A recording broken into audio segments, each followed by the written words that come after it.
Open Mic Production presents the NoseBleed Section with Zach Roach and Adi Wale. Welcome to the NoseBleed Section, sponsored by OpenMicProductions.net. I'm Zach Roach. I'm Adi Wale. Shout out to the #1 producer, Mr. Kevin Winston. We got a big show for you today. We talking NBA talk as well as Bulls talk. We got reviews and predictions, but we're going to kick it off with the Bears. The Bears played the Green Bay Packers this week. Packers had no Aaron Rodgers, and we still could not get the job done. Explain. Well, yeah, this is the most disappointing loss in the John Fox coaching career in Chicago. And so the key play of the game is when the Bears are down 10-3. All right, it's the second quarter. We're close to the red zone. Third and long. Nice screen pass to Benny Cunningham. He runs towards the end zone, dives for the pylon. Looks like he got the touchdown, but the ref said he was out at the 2-yard line. And so John Fox throws the red flag, reviews the play. Then the ref looks it over, and they say, oh, no, he fumbled the ball into the pylon, and which is a touchback, which goes to the Green Bay Packers. Now, that's the worst rule in sports, all right? Yeah. You got the guy fumbles the ball at the pylon. Why not give the guy the ball where he fumbled the ball at, okay? Why would you give the ball to the defense of the opposing team, and the opposing team didn't even recover the ball, okay? And it wasn't really inconclusive evidence that he his foot hit out of bounds. It was the debate that his foot hit out of bounds before he, hit the pylon. So it was an incredibly bad luck play for the Bears. Do you think John Fox is deserving the harsh criticism he's getting for that challenge play? No, I don't. You know what I'm saying? It was a bang play, and it was just, I'll just look at it as just amazing bad luck for John Fox and that staff. That's what it was to me. That's my take on it. But they still had a game to play, okay? Yeah. And so in the fourth quarter, at the beginning of the fourth quarter, the Bears are down 16-6, all right? And to my surprise, Dow Loggins finally called a pass play on first down. First down. First down, he threw a pass. Yeah. And so what do you think about that pass to Josh Bellamy? That was a great pass. Now that was like, okay, I see why you drafted him #2 with a pass like that. That was a gorgeous pass. And like you said, they have to find a way to create mismatches, create more play calling, because one thing I see the problem with the Bears is they're very, very, very predictable. Right. They run on first down probably, I don't know the exact percentage, but it's got to be at least 80% of the time. You got to throw some variety in there if you want to help the rookie quarterback. Exactly. And then that touchdown pass put the Bears down. They were down 16-3. Now we need a big stop from the defense, but Pernell McPhee and Leonard Floyd took turns forgetting that Brett Hundley can run, okay? Yes. And so Pernell McPhee did an inside rush, so Brett Hundley just did an easy scramble into the red zone for a first down. Yeah. Later on that same drive, Brett Hundley went back to pass. Leonard Floyd did an inside rush, and Akeem Hicks fell down on this play. Brett Hundley just easily scrambled to the right, threw a touchdown pass to Davante Adams. He's a bear killer. Yeah. He's a bear killer. Right. Every time he gets us. Yeah, and that put him up 23-13. But fortunately, Connor Barth, he got a 49-yard field goal. That was incredible. I can't believe he made that. I never would have imagined. He made us temporarily forget about Robbie Gould, right? Yeah. So he put us down 7 points. So now we need a big stop from the defense. And now this third-string running back from Green Bay, Jamal Williams, he literally runs over the Bears defense, gets the first down to drain some clock. Now it's just over 2 minutes to go in the game, and Brett Hundley goes back to pass on 3rd and 10. Throws a bomb to Davante Adams again. One-hand catch over Kyle Fuller, and that pretty much, you can stick a fork in the Bears at that point in time. We were giving Kyle Fuller a lot of praise, but these last couple weeks have not been good for Kyle Fuller. You're right, because against the Saints, he had the outside penalty on the field goal, and then he got burnt in that game a couple of times, and he got trucked this game. He got burned a lot, missing tackles. He needs to really get his stuff together. What surprised you most about the Bears' defense this week? The big surprise is now we got to keep in mind Danny Trevathan was out, but I thought Nick Kurkowski and I thought that Cheese Jones would step up to the plate, but really the fact that Akeem Hicks, he didn't really have a big game. Floyd, he did have a half sack, but everyone played bad on the defense. They couldn't make stops when we needed them. They needed 2 big stops in the fourth quarter. They couldn't do it, and no one played bad. No one played good on the defense. Everybody just gave us their worst performance of the year, which was pretty shocking. Another shocking thing about the Bears is, out of the last 41 games, you mean to tell me they've only been favored 6 times, right? And they have lost each time? Every time. So is it something wrong? Is that why the Bears are playing bad? When they're favored, they're just not gonna play good? Well, yeah, going into this game, I picked the Bears to lose the game because when they're favored, when you listen to the radio and everyone's saying, "Oh, the Bears are gonna win," yeah, they don't have Aaron Rodgers, they're gonna win. You know they're gonna lose. You know what I'm saying? So they play better as underdogs. I would rather have Aaron Rodgers go out there and play. They played much.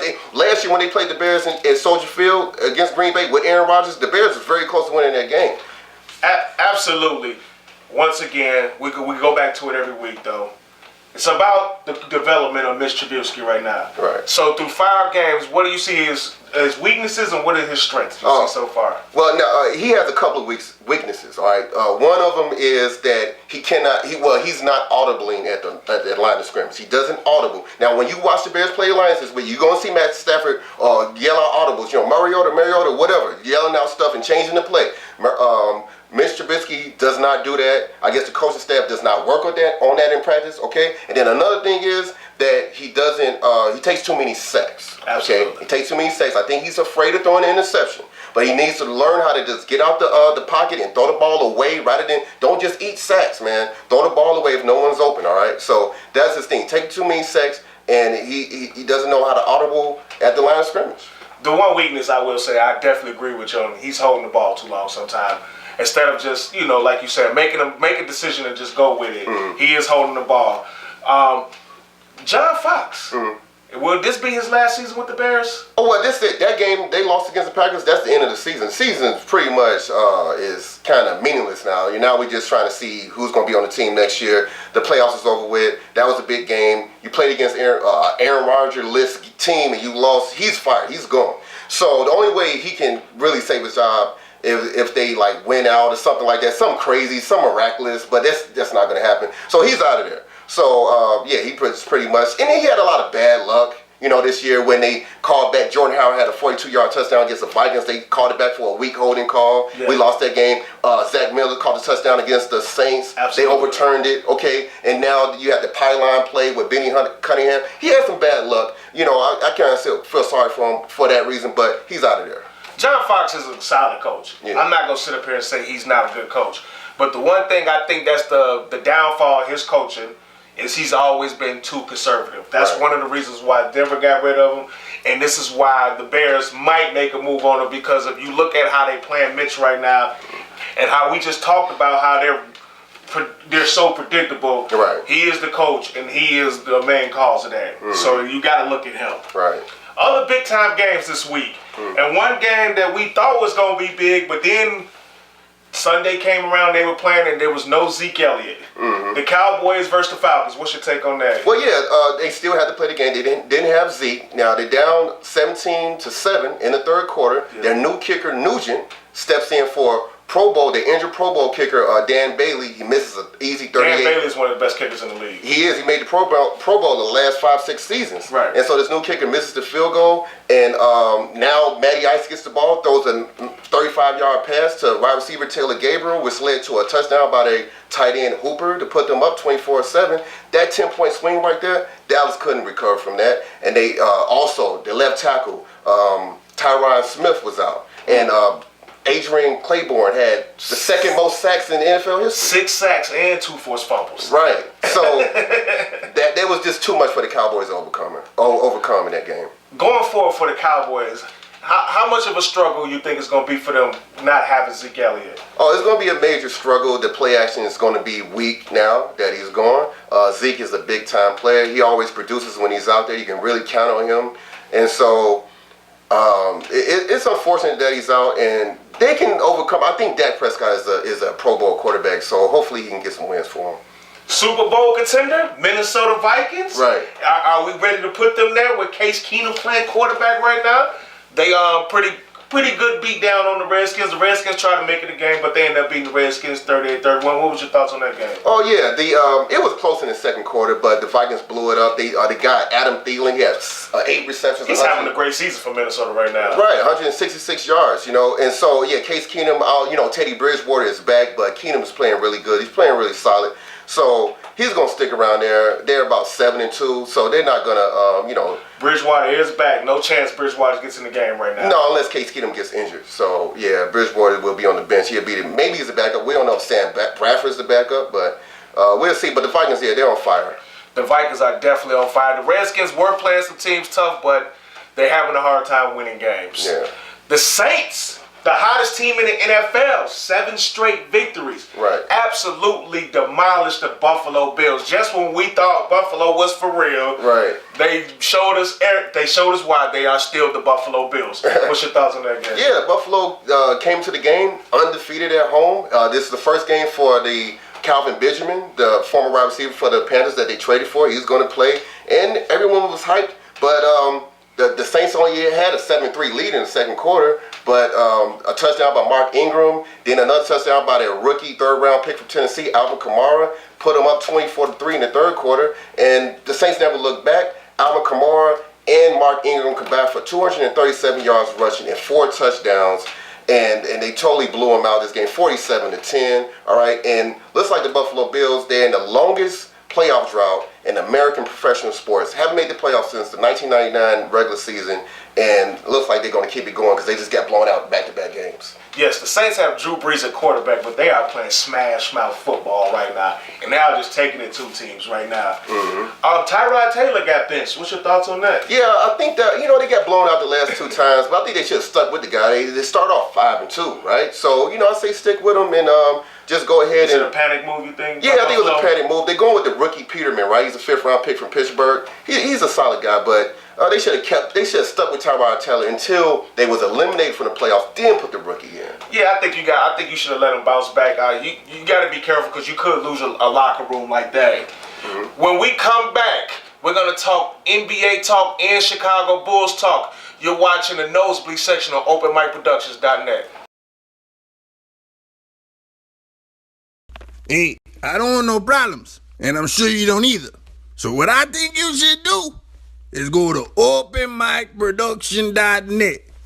They got the shop, they got team crew, they got the lunchroom, they got the nosebleed section, they got all kind of stuff going on. They got Just King and his funky music. Hey, bro, I don't know who's over there doing it, but they're doing it. Whatever it is, they're doing it.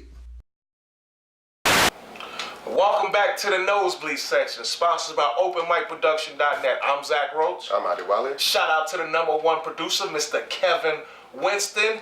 And we can't go a show without talking about how bad the Bulls are. Right, yeah. Well, let's not get into that. So they're 2-9 right now. Right. Not looking good.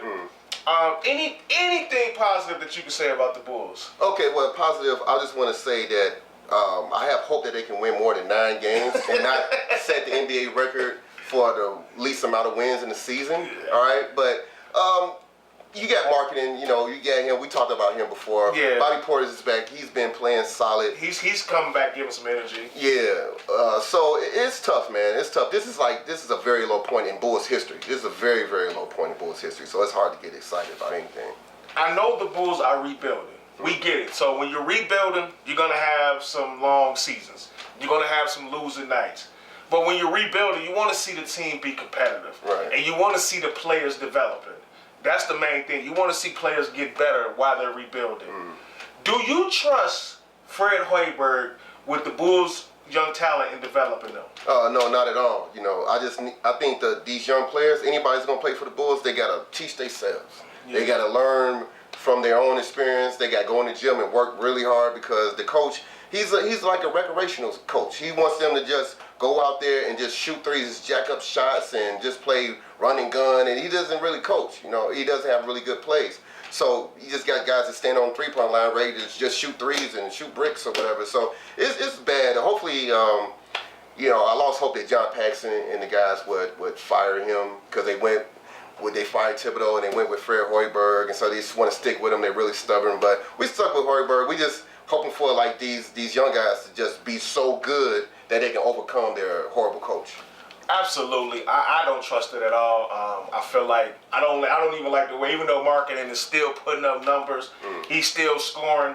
He's just got him exclusively as a 3-point shooter. Now, I don't know if Lloyd Marketing has to do more on his own. You make a great point right there.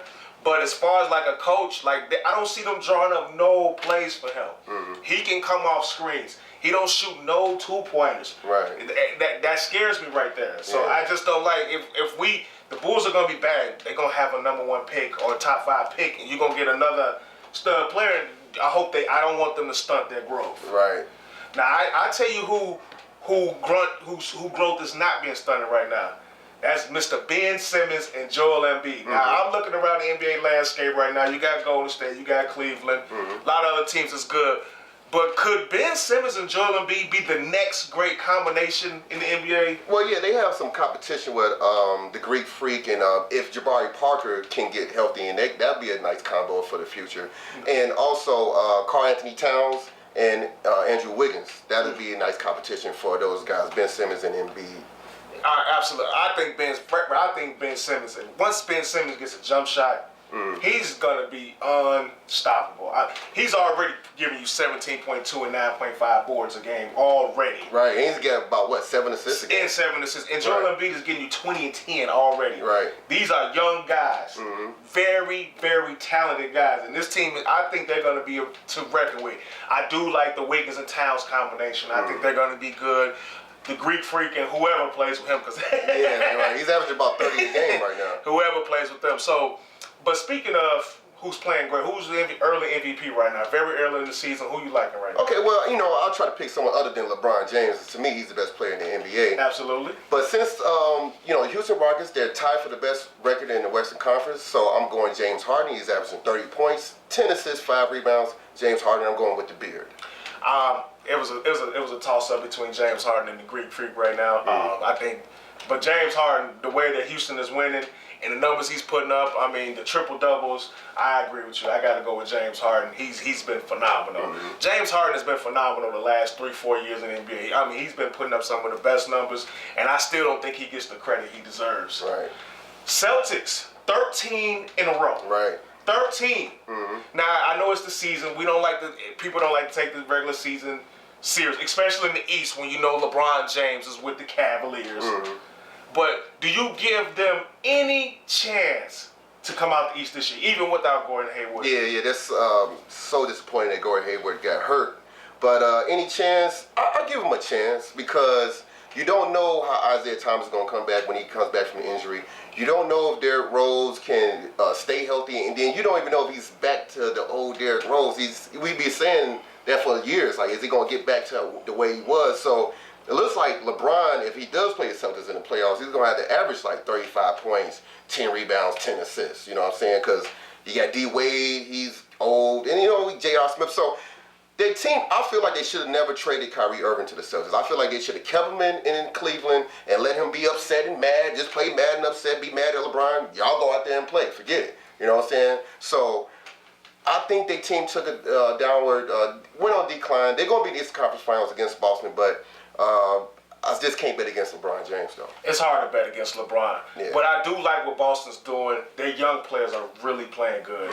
Tatum and Brown, they really are stepping up to the plate. And Brad Stevens is an excellent coach.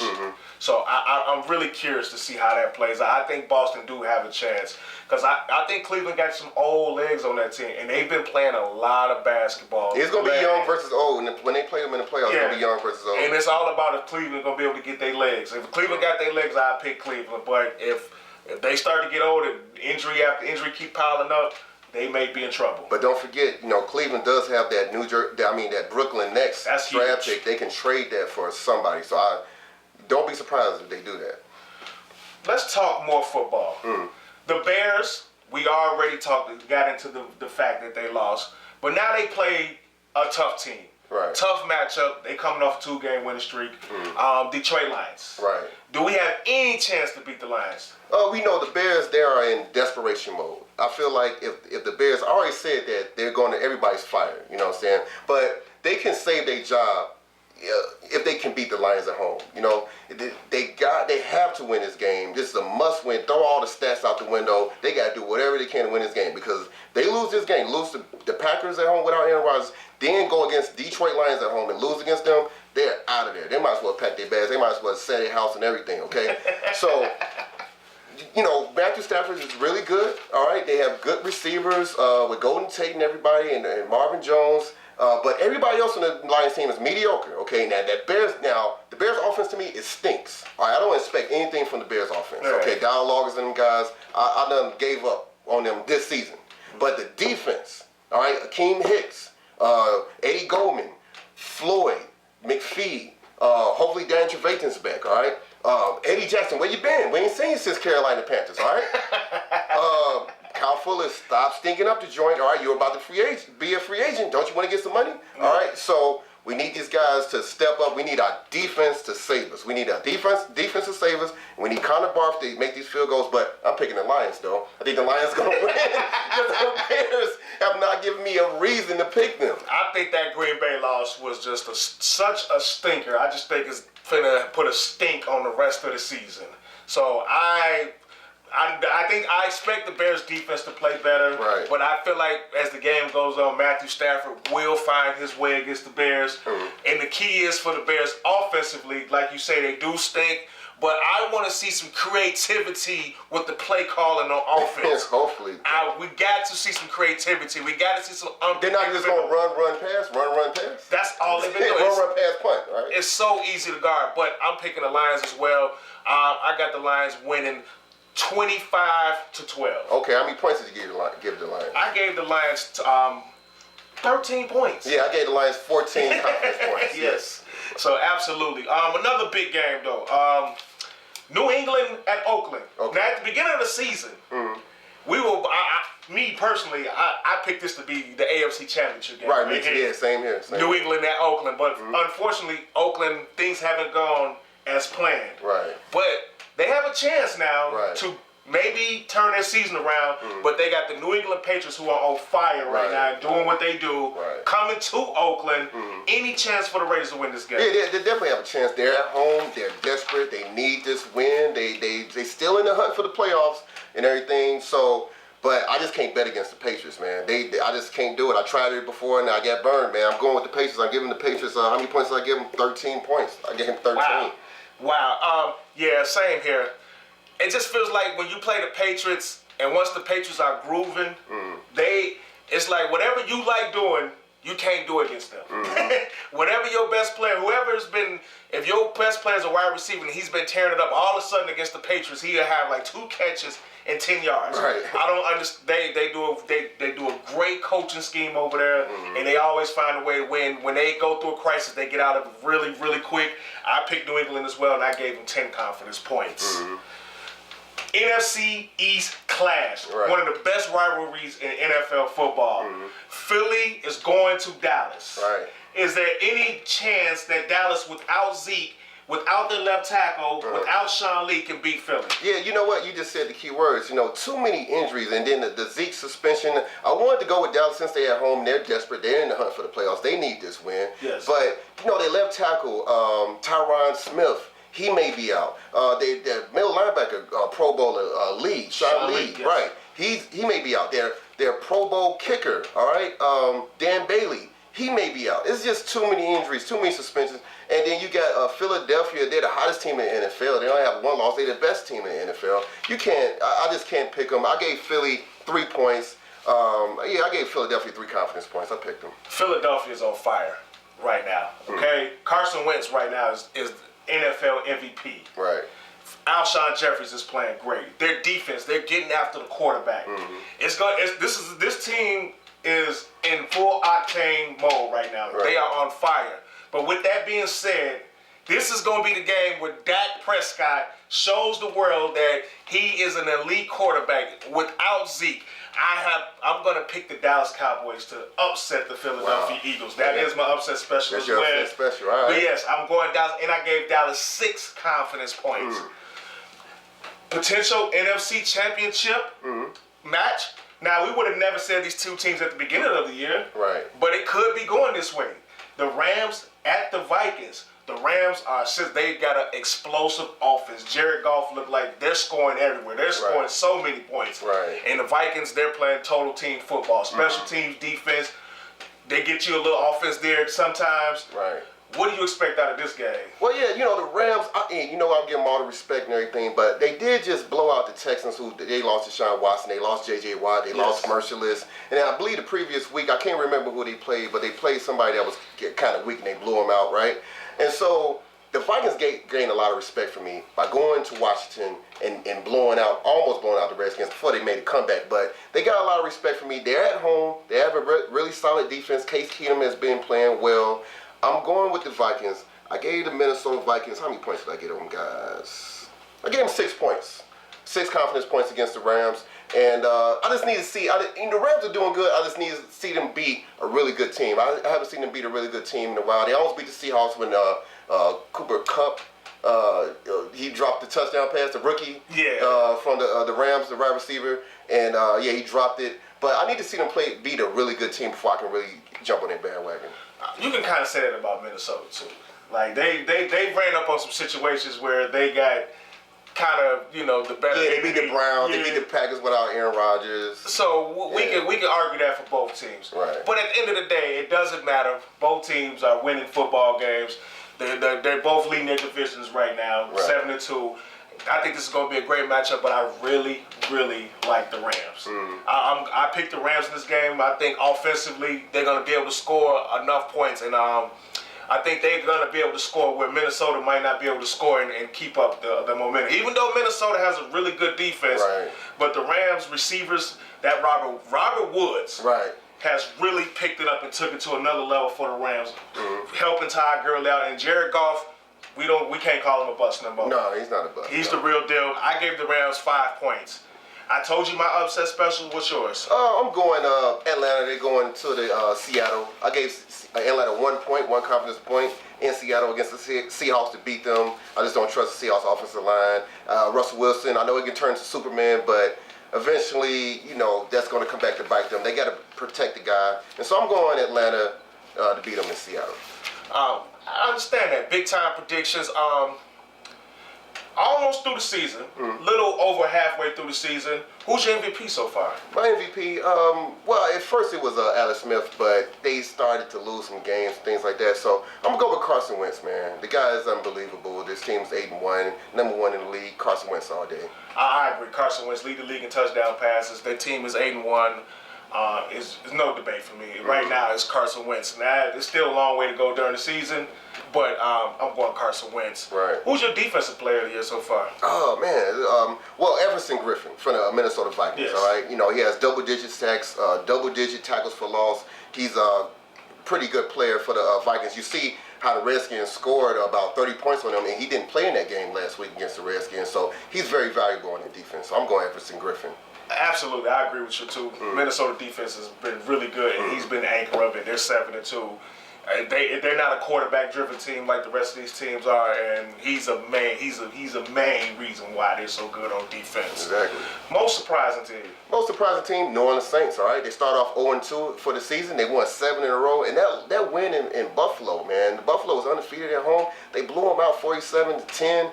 Very surprising to me. And before the season, no one had them going to the playoffs. Them guys are on a tear. They look like they're gonna give a lot of competition to the Eagles for that number 1 spot in the NFC. Absolutely, they are playing some really good football right now. I'm going to LA Rams. I just talked about them. Last year they were coached by Jeff Fisher, and it didn't look like they had no clue about offense. They hired Sean McVay. He's their coach now, and all of a sudden they're lighting the scoreboard up. Jared Goff is having a great season. They're running the ball, they're passing the ball, they're throwing it all over the place, they're getting their playmakers involved.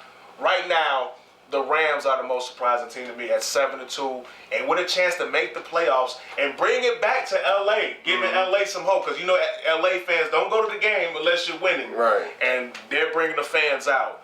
Most disappointing team. Most disappointing to me is the New York Giants. All right, before the season, everyone had them rated up very high. They beat the Cowboys twice last year, and they come into the season and they had all these receivers: Brandon Marshall, Odell Beckham Jr. Yes, they got hurt, but before they got hurt, they were still stinking up the joint. And it's just shocking to me that they're 1-9. They just lost to San Francisco. Gave San Francisco their first win of the season, and so yeah, they're the most disappointing team to me in the NFL. Tampa Bay Buccaneers for me. It's unbelievable. I'm a big Jameis Winston fan. but he just turned the ball over too much this year. Maybe too much hype on the Hard Knocks, HBO Hard Knocks. I don't know what it was. The defense ain't as good as I thought it was going to be. Deshaun Jackson, really haven't heard nothing about Deshaun Jackson since they picked him up. Right. And it hasn't worked out for them. Now they did beat the Jets this last week without Jameis and Evans. So that's something. But I'm very disappointed in that team. Now, especially let's talk about the NFC. It's a lot of strong teams in the NFC. Right. You know, the AFC is pretty much the same. Same old stuff. Same old stuff. But NFC is very strong. It's a lot of competition. Do you think which one of these NFC teams, or if you wanted somebody in the AFC, which one you think got a chance of falling off? You think gonna tail off as the season goes along? Well, I think the NFC teams, they're pretty solid. You know, the team that I'm looking at that I think is gonna fall off is the Jacksonville Jaguars. Ooh. Yeah, because I saw that game against the Chargers they just won, and they win despite of Blake Bortles, okay? Yes. I don't think they can just keep hiding that guy. He threw a couple of interceptions at the end. They were supposed to lose that game. That guy is not to be trusted, and I don't think they can keep hiding him. He's going to end up blowing the game for them and making them miss the playoffs. I'll say the Jaguars. That's a good one. I debated that one too. But I like Jacksonville defense too much. I actually think they're going to win that division. Okay. I'm Over the Titans, huh? Yes. Okay. Their defenses, and with Fournette at running back, you're right. They are winning despite Blake Bortles, but their defense is really, really strong. Yeah, they solid. Now, they won't win a game in the playoffs, but I think they can win that division. But the team that I think is going to fall off is actually, I got them winning this week, but the Detroit Lions. I think that's going to be the team. Cause I'm starting to like Minnesota. You talked about Minnesota earlier this year, and I'm starting to agree with you because Minnesota can do it in multiple ways. They can win games multiple ways. Detroit depends on Matt Stafford too much. Yeah. It's just way too much. And sometimes he does come through. But I think as the competition, you look at the NFC South, you got the Falcons, the Panthers, and the Saints. The NFC East, you got Philly, Dallas. The NFC West, you got Seattle and the Rams. I think Detroit is going to be the team out looking out. What team you think is going to take off? I think Minnesota Vikings. I believe when they went to Washington and they pretty much was up 35-17 in the third quarter. They showed to me, because I was always doubting them because of their quarterback play, because of Case Keenum. I just never get in my head that he's a solid quarterback. But he proved it to me. He proved that he's a solid guy, and they got a top 3 defense in NFL. Okay, they got Adam Thielen out there, and they got Stephon Diggs out there doing his thing. So I feel like they're going to keep rising. They definitely going to win the NFC North. The team I'm watching is the Carolina Panthers. Cam Newton has been criticized and maligned so much this season, but at the end of the day, they're 7-3. 7-3. They're right there. And I feel like they can, the players back healthy, Luke Kuechly's back. We got to see how this, without Kelvin Benjamin, how they're going to be. Greg Olsen might be coming back. Greg Olsen is coming back. And now Dixon, with Olsen being out, Ed Dixon got to go in and show what he can do. So that's another weapon. That's another tandem you can use. I like Carolina. I think Carolina's going to finish the season strong. And that's a team that you will not want to play in money time or in the playoffs when it comes down to it. True. Hey, I'm the Lunchbox. You know, from the lunchroom, the podcast. Well, anyway, this is my commercial to tell you this is the perfect time for you to come check us out. Please.